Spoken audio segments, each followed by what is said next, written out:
who actually is being invited for the skilled independent visa?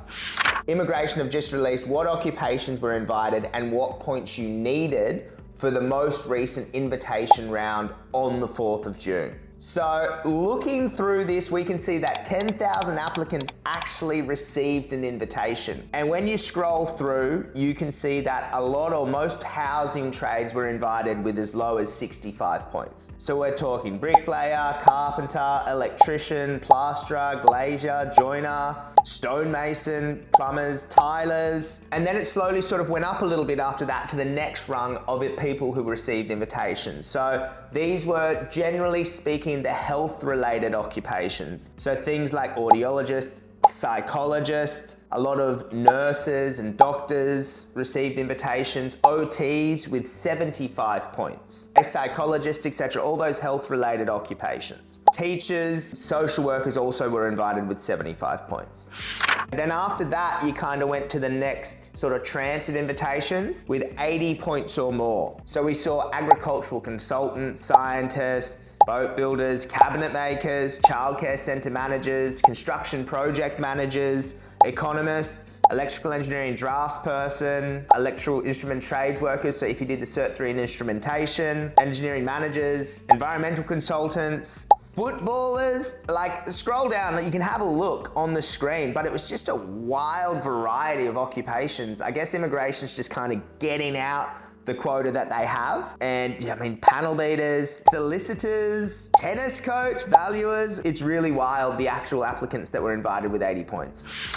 Moving up into the 85, you can see architects, meteorologists, sonographers, just a really big variety of occupations you can see sort of on your screen who were invited.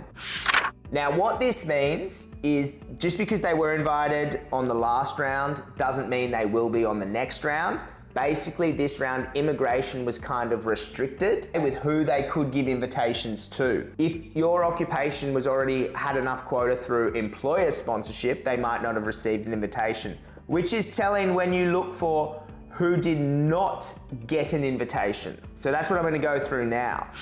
So in the last round, it was all IT and computing, no invitations issued. Engineers, no invitations issued. Accountants, no invitations issued. There were a couple of other occupations which didn't get, some trades like chefs didn't get invited, a few other ones, but mainly the IT, engineering and accounting roles, no invitations issued. So what does this mean? Basically, in the next round, which is scheduled for the 30th of September 2026, so a few months away, so I think we could either see a lot of other occupations being issued, or immigration could choose to be specific, inviting the housing trades, nursing, teaching, etc. We don't really know, but what I can tell you is it is very valuable to have your expression of interest lodged, just because we have no idea who will get an invitation. No one does. If you ask me, would a footballer, would an economist get an invitation? I would have said probably not, because they haven't in the past, but that doesn't mean that you won't in the next one.